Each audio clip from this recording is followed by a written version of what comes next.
Secretary Benjamin Diokno, Acting Secretary Ricardo David Jr., si nandoon sa Kuala Lumpur? Indonesia, I'm sorry.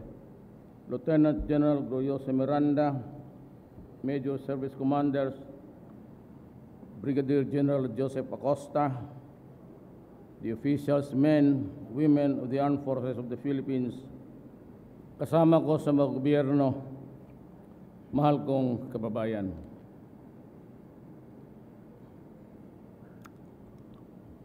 I was really planning to visit you a long time ago. Kaya lang, I said because I do not want to travel around, ayaw ko mag-ikot na sa land, the order of tikas pahinga. Just relax. Utusan lang ninyo ako, kaya ako nandito. I do not want to travel around, magkaka-traffic. Awa ako sa mga tao. Minutes before na magdaan ako, sinisara na yung lahat ng kanto. So you create a traffic congestion at the back exponentially. And it would be about 2 hours, 3 hours before it is corrected pagdaan mo kasi mag-agawa na naman. So, sabi ko, chapter lang. Inunak yung mga kampo ng sundalo. They found time, but I have to yet visit the veterans. Ngayon, actually nandito ako para magpakita. To introduce myself, probably, but di nyo ako kilala. I'm a Bisayan. We trace our lineage sa tatay mo. My father is Cebuano, but my mother is from Mindanao. Siya ho'y isang anak ng Maranao, pari tatay niya Inchik. Anyway, yun ang make-up ng pagkatao ko. I'm here to visit you, to share your grief, yung gano'n talaga ang buhay. Total, wala naman tayong sisihan dito. Pumasok tayo dito, gano'n na nga. But at the same time, I'd like to share your whatever happiness that you have here. Nandito po ako at magpasalamat tayo kay Secretary Diokno. Binigay niya ho lahat ang gusto ninyo na mga equipment. Pati ho isang building na gusto na pong, hindi naman i-condemn, but it is not suitable anymore for the confinement of soldiers who are hospitalized. I gave you a new building, tapos i-refit, ayusin yung sa banyo. Hindi na daw maganda ang matagal na yan.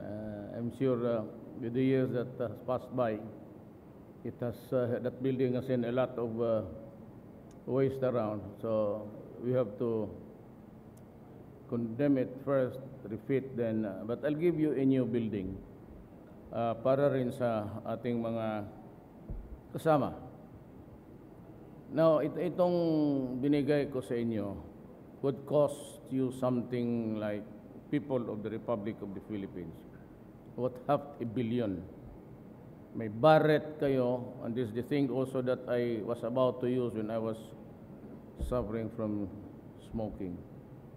Pero, it's a long story. Tanong na lang kayo ng doktor kung ano yung Barrett. Yun ang Berger's disease. It's caused by cigarette smoking. At saka yung lahat, MRI, tapos yung gamma ray, yung pag-opera, tumor, non-invasive. Marami, basta ang binigay na ni Secretary Diokno sa inyo about $500 million, and it will be released soon. Alam mo,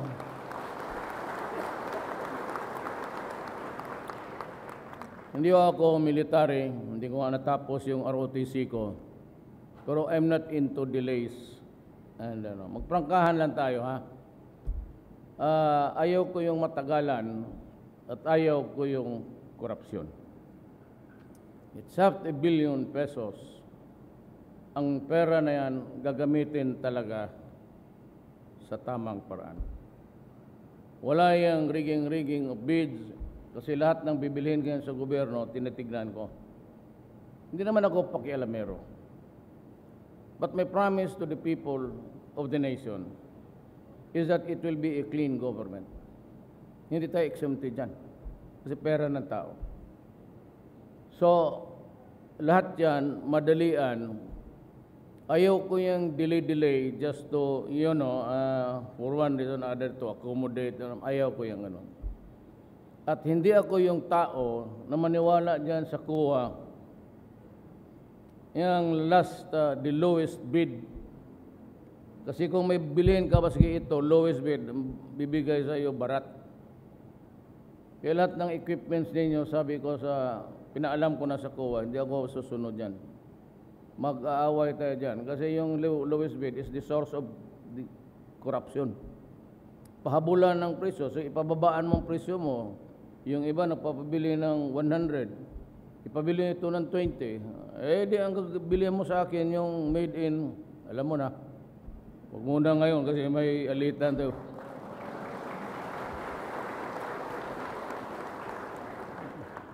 Tapos sabihin ng sundalo, sir, nasira ka agad. Kaya yung mga jeep ng polis. Tingnan mo yung binili nila na wala na. Sabi ko, huwag mo akong bigyan. Ako, ang polis ko doon, Isuzu. And it would last for about 3 to 5 years. Huwag lang ibunggo. Kaya minsan itong pulis mag-drive, lasing eh.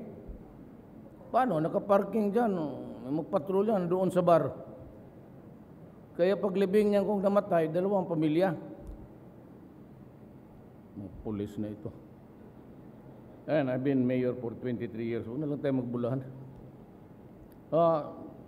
It will be strictly in accordance with the law and I want it fast.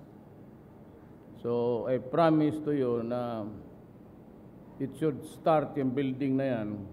So 2 months from now at yung equipments ninyo, yung state of the art, bahala na mahal. Basta ayaw ko yung gagamitin na sisira.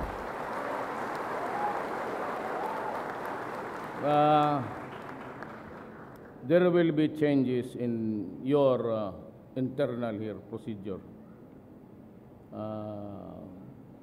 May reklamo ng even the medicines.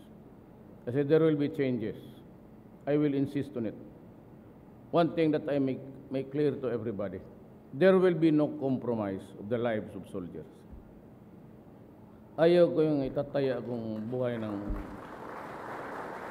So, binigay mo niyo buhay ninyo sa bayan ninyo. The least that we can do, the bayan, the country through me, will give you what you want. State of the art. Pati yung equipment sa GERA. Hindi ako basta-basta magbili dyan sa open market na. Gusto ko government to government. O kaya, pakialaman ko kung magbili tayo. Pero kailangan, hindi yung made in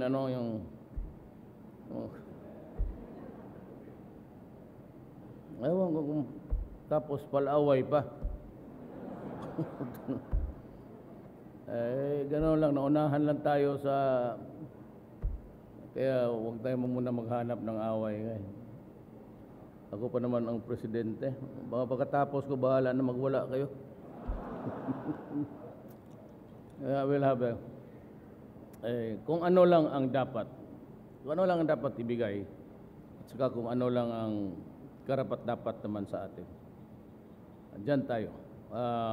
And I will, you can be sure, I will insist on it. I'm sorry doon, maraming, I have to talk to, diyan ako basta magdaan lang dyan, upuan ko sa kama yan, Adre, anong nangyari mo? Anyway, one of the things that you will have in the fullness of God's time inshallah, is yung program ninyo, mga anak ninyo, libre na ang edukasyon. So,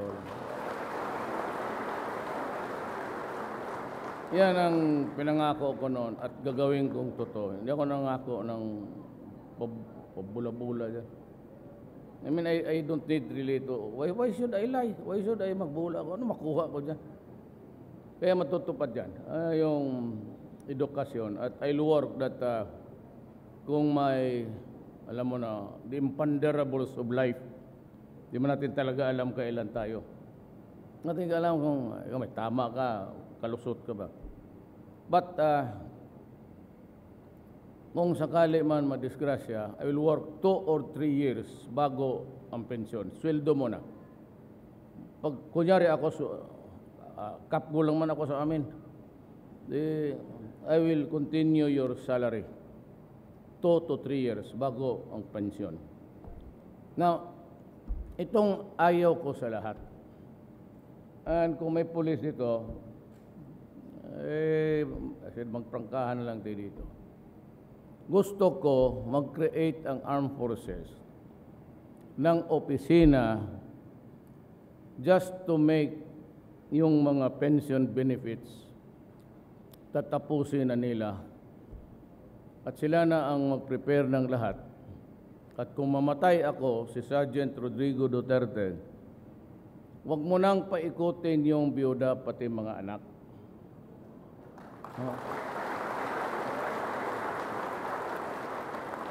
Kung magbayad ako ng Armed Forces of the Philippines, kalaki-laki nitong yawa na ito, na bakit ang biyuda pa ang sa pulis? Huwag kayong magalit, pero totoo yan.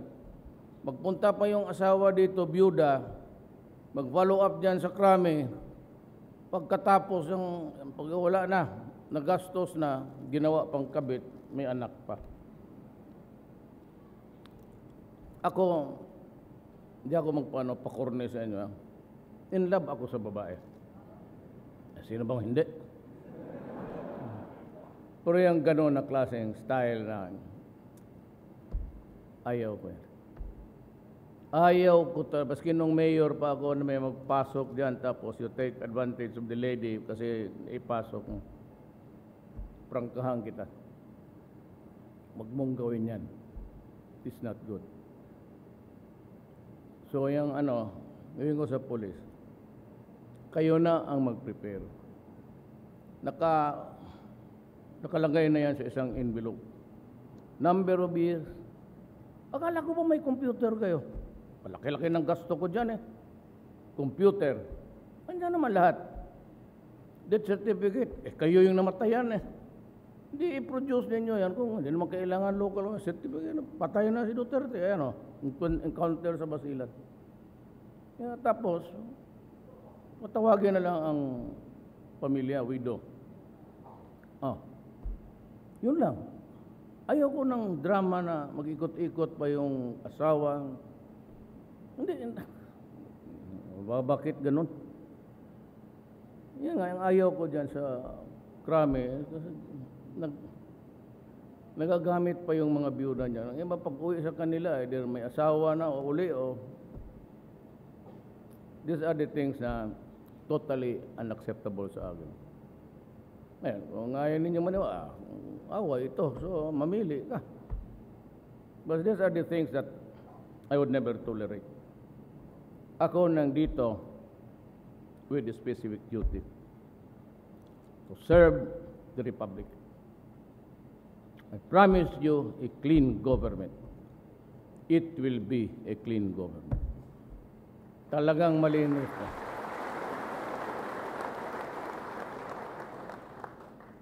Ganoon na lang. So, marami akong masagasaan along the way. Sana naman huwag kayong magalit kung tama yung ginagawa natin. Baka magkudita kayo, tapos nawalaan ako ng trabaho. Magkudita, tawagan mo lang ako sa Malacanang. Oy, Duterte, umalis ka dyan, mag-take over kami. Sige, ilalagay dito, announce ko. Mga kababayan, ito yung bagong sa ating bayan. Siya ang chairman ito ang magpadala ng gobyerno. Sige, bye-bye. Kayo na yan, uwi na ako. Pero kung kailangan tulungan tayo dito, malinis na gobyerno. At anong nasa inyo, aabot sa inyo yan. Kung ano yung dapat to the last one, hindi masyado ako familiar sa armed forces. Pero sa police, yung istasyon, every month may magdating doong liquidation. Hindi ba naman ang tao kung ano i-liquidate nila? Sabi nga, use your initiative. Yan yung paborito ng order. Use. Yung mga tao doon sa istasyon, ito i-liquidate dito na. Kasi hindi dumating yung pera, sila pa ang mag-liquidate. This time, I will draw a matrix of government. Kailangan ko yung sabi kong intelligence pan operation, magdating talaga yun doon. Kasi gusto ko pipitik yun doon sa baba. May ilaw na okay yun. I'm just about a month or so. Give me time to test. But about mga 3 to 4 months, perfect ko na ang makinarya ng gobyerno. Then I can impose now new roles, whatever it is that would make our jobs comfortable. But one thing is sure, sabi ko, kung anong dapat sa inyo nandyan. So magsabi kanina ni General Costa, ito doon sa slides. Naiintindihan ko yan. Sanay naman ako sa yung mayor nga, alam ko yung sa amin, ako pa nagbili ng MRI kasi yung gobyerno wala, ng nasyonal. CT scan. Kaya alam ko yan. Kaya I was really surprised kanina na a national government institution under the armed forces, wala itong mga MRI. Kung sa Davao meron yung mga maliliit na hospital, anak ka. Kaya ako nakikinig lang ako kanina, but I would have wanted to blurt out and say, klase itong the lives that are put at stake, in jeopardy, in danger, in peril, tapos walang the barest minimum of equipment. Hindi ko lang pinakita yung ano ko, pero sabi ko, kaya anong sinabi, gusto ko, sige. Building, sige. Okay na ang building lahat. Bisaya pa, tinarong, tama lang. Huwag mo akong bigyan na hindi na kompleto. Ganon probinsya. Hindi mo local government. Half completed school, ang bridge na 1 kilometer, nandito lang. Yan ang nakikita natin So, what is destroying our life? Droga. Hinayaan talagang mag-flower, mag-bloom. Ako noon ang favorite whipping boy. Duterte, extrajudicial killing sa Davao, kaya peaceful. O ngayon ng presidente ako, inipit ko lahat. Pati hindi ko alam ganon. It's 500,000 surrenderies. Anong gawain ko dyan? Gawain kong Karinorte? Then I have to order the military, sabi ko kay Secretary of Defense, you have to provide the spaces because kayo yung malalaking binigay na gobyerno mo na services. So I just did about 1 hectare there. Total, kukulingan mo naman ng higher wire yan. And I would build so many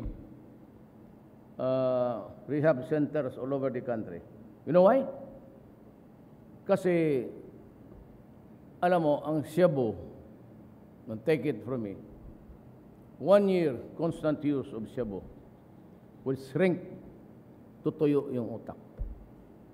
So karamihan yung nandyan na tinamaan na, kita mo tulala magsalita. You start with the normal conversation and then it would run afoul, go somewhere else. Yung iba na nga siya, si kit-kit ng, kaya yung lahat ng adik, sira ang ngipin. Wala na yung, kasi ginigrit yan. Anitas, sabi ng PDEA 3 years ago, na there are 3 million addicts in the Philippines. That was 2.5 years ago. Alam niyo, nabasa niyan. So now, how many?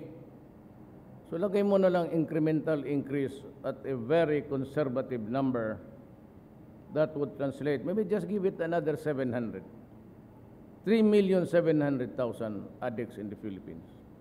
All potential criminals every time they want a fix and they do not have the money.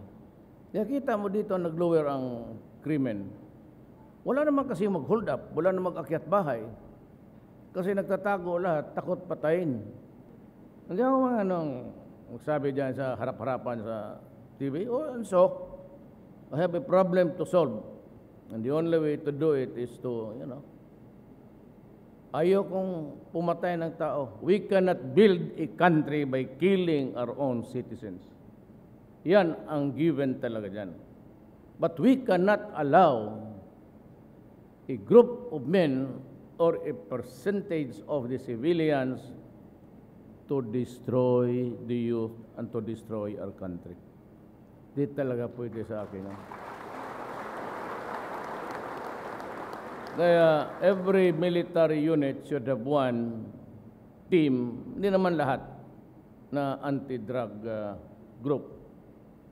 At they were, ako magli-lecture ako kung gusto ninyo in New York. I start the lectures.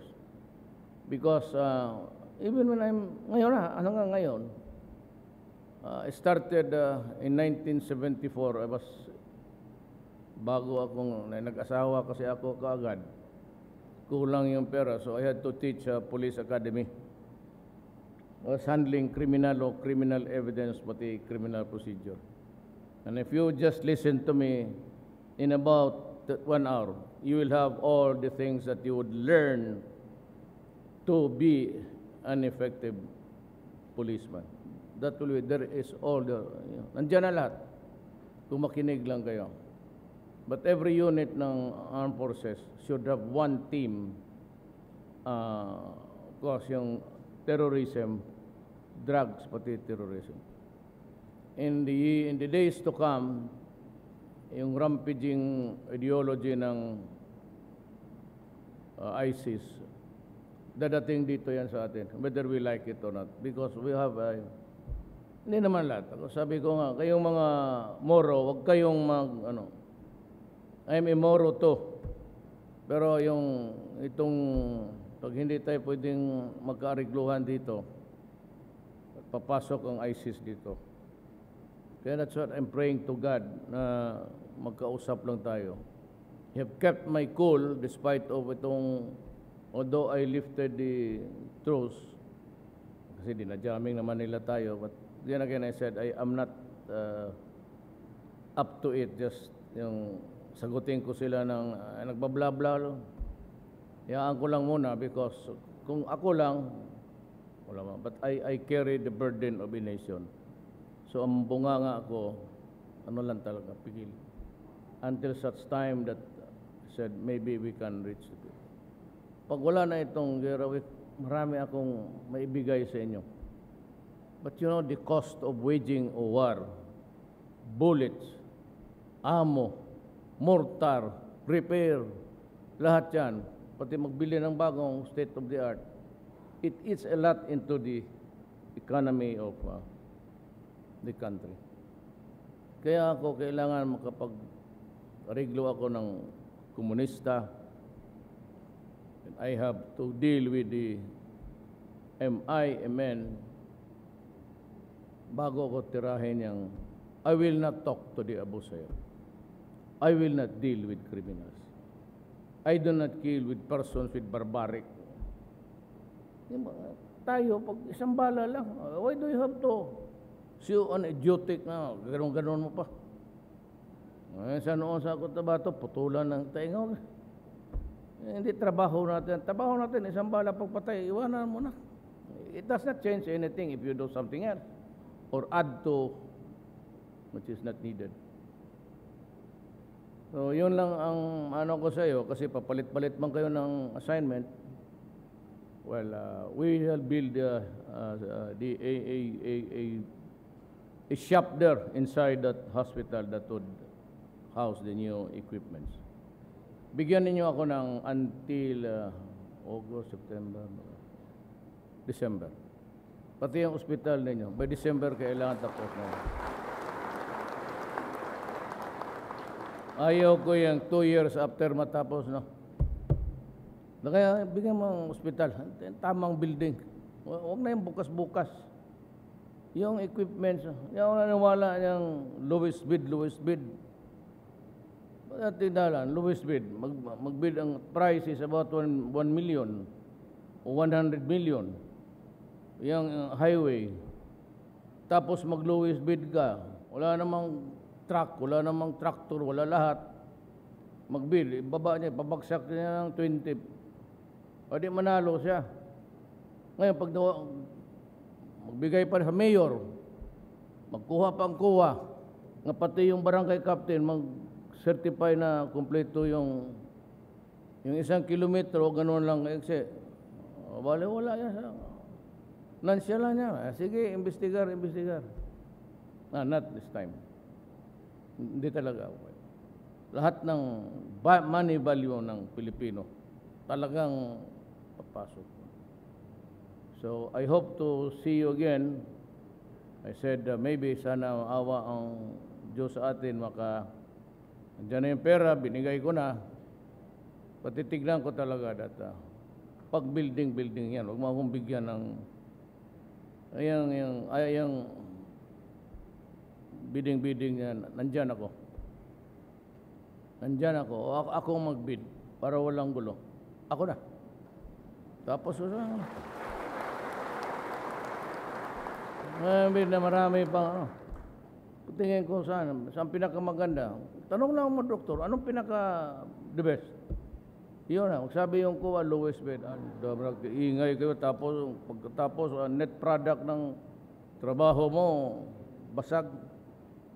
I will argue with, have to talk to kuha again, have to revise it. It must be really the quality. Maski sa mga armas.